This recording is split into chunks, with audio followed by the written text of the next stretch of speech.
Akashvani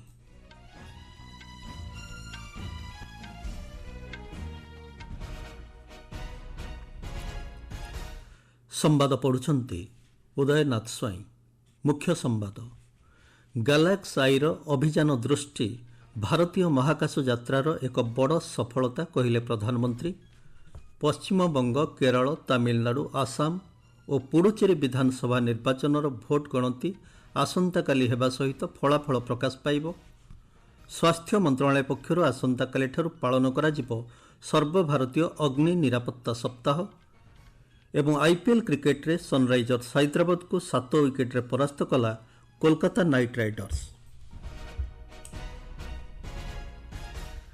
Galaxy Iyer अभियान दृष्टि भारतीय महाकाश यात्रा एक प्रमुख सफलता बोली प्रधानमंत्री नरेंद्र मोदी कहते। सामाजिक गणमाध्यम पोस्ट रे श्री मोदी कहते विश्वर प्रथम ऑप्टोसार सैटेलाइट एवं भारतरू सर्वबृहत सैटेलाइट सफल उत्क्षेपण युवपीढ़ी नवसृजन एवं राष्ट्र निर्माण प्रति आग्रहर बलिष्ठ प्रमाण। एही अवसर में प्रधानमंत्री गैलेक्सी आईर प्रतिष्ठाता एवं समग्र दल को अभिनंदन जणाइछन्ते। गैलेक्सी आई पक्षरु आज उच्च क्षमता संपन्न विश्वर प्रथम सेंसर युक्त राडार प्रजुक्ति विद्या आधारित सैटेलाइट उत्क्षेपण होइछे। यह अति स्पष्ट एवं रंगीन चित्र प्रदान करने सह प्रतिकूल पागरे मध्य पृथ्वीर सठिक चित्र उत्तोलन करिबारे समर्थ। पश्चिमबंग, केरलम, तमिलनाडु, आसाम एवं केन्द्र शासित अंचल पुडुचेरी रे अनुष्ठित विधानसभा निर्वाचन भोट गणति आसंताकाली अनुष्ठित हेबो। पश्चिमबंगरे निर्वाचन अधिकारी माने कहिसंती स्वच्छता सुनिश्चित करने पाई बहुस्तरीय सुरक्षा व्यवस्था सहित राज्यव्यापी 77 गणना केन्द्र रे समस्त व्यवस्था करा जायछि। पश्चिमबंगर 294 विधानसभा आसन पाई 2 पर्याय रे 23 और 29 तारिख रे मतग्रहण करा जायतिला। तेबे 24 प्रगणा जिलार फाल्टा विधानसभा निर्वाचन मंडली रे पूर्वरु होइथिबा मतदान प्रक्रिया को निर्वाचन आयोग असिद्ध घोषणा करिबा परे आसंता काली 293 आसनर भोट गणति हेबो। आसामर समस्त 126 आसन पाई भोट गणति 35 जिलार 40 गणना केन्द्र रे कड़ा सुरक्षा बलय मध्य कराजिबो। तमिलनाडु रे सुगम गणना सुनिश्चित करने पर स्ट्रंग रूम चतुर्पार्श्व एवं गणना केन्द्र रे तथा सार्वजनीन स्थान रे सुरक्षा व्यवस्था कड़ाकड़ी करा जायछि। गणना प्रक्रिया प्रस्तुति पर समस्त दल निज निज पुलिंग एजेंट मानक सह एक बैठक डाकिचंती। डीएमके एवं टीवीके दलगुड़िक विशृंखला अभियोग कर निर्वाचन आयोग को पत्र लिखा सह आसंताकाली भोट गणति हेबाकु थिबा बेले राज्य में आईन श्रृंखला सुनिश्चित करने पदक्षेप नेबाकु निर्वाचन आयोग को अनुरोध करिसंती। 234 विधानसभा निर्वाचन मंडली पई 234 जन गणना पर्यवेक्षक एवं सेमानकु सहायता पई 4624 जन माइक्रो पर्यवेक्षक मध्य नियोजित रहिबो बोली आम संवाददाता सूचना दैछंती। तमिलनाडु रे मोट 10,545 गणना कर्मचारी को भोट गणति कार्य रे नियोजित कराजिबो। पुडुचेरी रे व्यापक सुरक्षा और तदारख व्यवस्था सहित विधानसभा निर्वाचन भोट गणति पर समस्त व्यवस्था करा जायछि। पुडुचेरी मुख्य निर्वाचन अधिकारी पी जवाहर आकाशवाणी को सूचना दे कहिसंती भारतर निर्वाचन आयोग द्वारा नियुक्त पर्यवेक्षकों तत्वावधान में समस्त प्रक्रिया स्वच्छ भाव परिचालित हेबो। अन्य पक्षरे केरलम रे विधानसभा निर्वाचन भोट गणति पर समस्त व्यवस्था शेष होइछि। सेठारे 140 विधानसभा निर्वाचन मंडली पर सकाळ 5टारू भोट गणति हेबाकु थिबा बेले सुरक्षा को दृष्टि रखी राज्यर 43 स्थान में 32,000 ऊर्ध्व पुलिस कर्मी को नियोजित करा जायथिबा आम संवाददाता जणाइछन्ते। पश्चिम एशिया संकट सत्वे शक्ति जोगाण, सामुद्रिक कार्यकलाप एवं भारतीय नागरिकों को सहायता सुनिश्चित करने सरकार समस्त पदक्षेप नेउछन्ति बोली सरकार पक्षरु कुहाଯାଇଛି।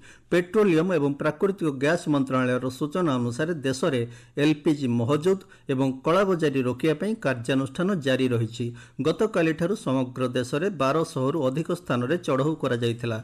देशव्यापी ऑनलाइन एलपीजी सिलिंडर बुकिंग 99% को वृद्धि पाई। 47,40,000 एलपीजी सिलिंडर बुकिंग होइथिबा बेले 47 लाख एलपीजी सिलिंडर वितरण होइछि बोली मंत्रालय पक्षरु सूचना दिया जायछि।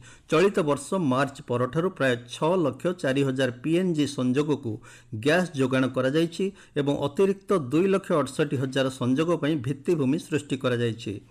ଏପ୍ରିଲ ମାସ 3 ତାରିଖ ପରଠାରୁ 1,75,000ଟି 5 କିଲୋଗ୍ରାମ ବିଶିଷ୍ଟ ମୁକ୍ତ ବାଣିଜ୍ୟ ଏଲ୍ପିଜି ସିଲିଣ୍ଡର ବିକ୍ରି ହୋଇଛି।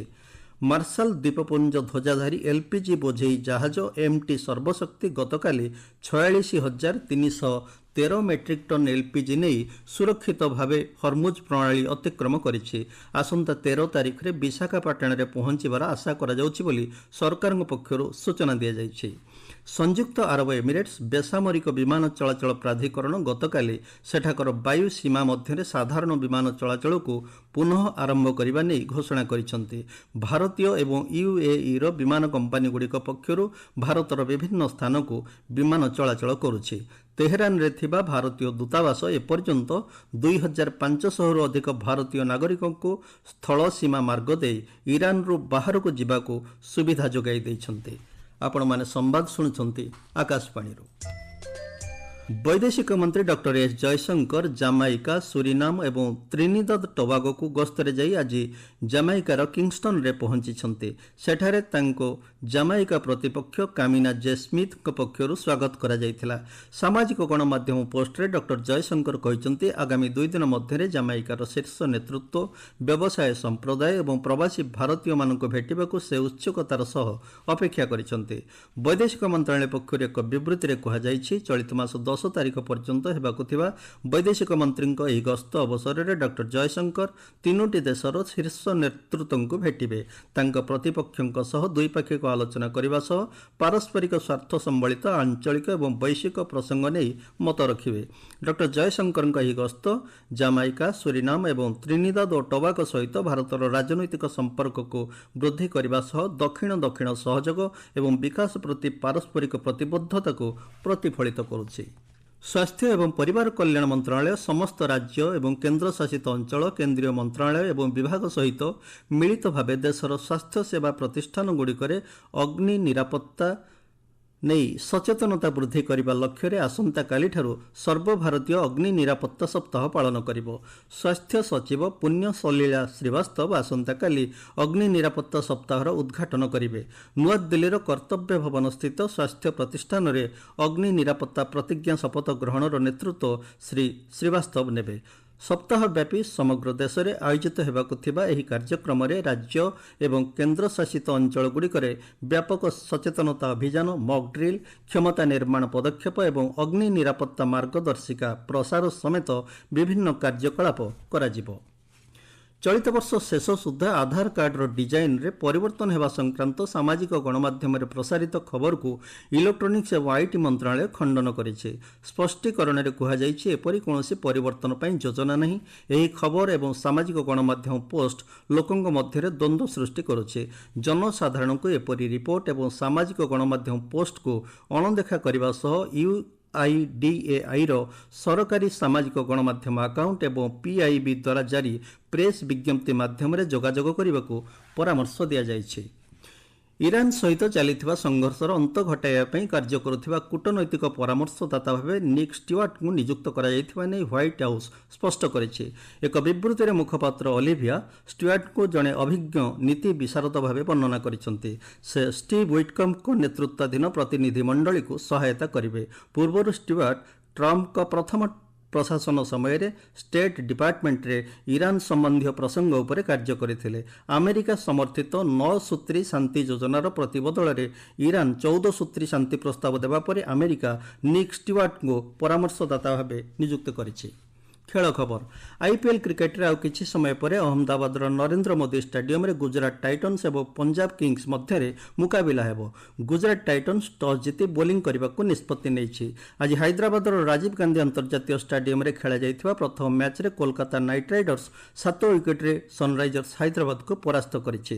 166 ରନ୍ର ବିଜୟ ଲକ୍ଷ୍ୟକୁ ପିଛା କରି କୋଲକାତା ନାଇଟ୍ ରାଇଡର୍ସ 18.2 ଓଭରରେ 3 ୱିକେଟ୍ ହରାଇ ବିଜୟ ଲକ୍ଷ୍ୟ ହାସଲ କରିଥିଲା। ମୁଖ୍ୟ ସମ୍ବାଦ ପୁଣି ଥରେ।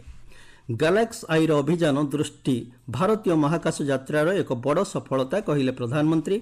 ପଶ୍ଚିମବଙ୍ଗ, କେରଳମ୍, ତାମିଲନାଡୁ, ଆସାମ ଓ ପୁଡୁଚେରୀ ବିଧାନସଭା ନିର୍ବାଚନର ଭୋଟ ଗଣତି ଆସନ୍ତାକାଲି ହେବା ସହିତ ଫଳାଫଳ ପ୍ରକାଶ ପାଇବ। ସ୍ୱାସ୍ଥ୍ୟ ମନ୍ତ୍ରଣାଳୟ ପକ୍ଷରୁ ଆସନ୍ତାକାଲିଠାରୁ ପାଳନ କରାଯିବ ସର୍ବଭାରତୀୟ ଅଗ୍ନି ନିରାପତ୍ତା ସପ୍ତାହ ଏବଂ IPL କ୍ରିକେଟରେ ସନ୍ରାଇଜର୍ସ ହାଇଦ୍ରାବାଦକୁ 7 ୱିକେଟରେ ପରାସ୍ତ କଲା କୋଲକାତା ନାଇଟ୍ ରାଇଡର୍ସ।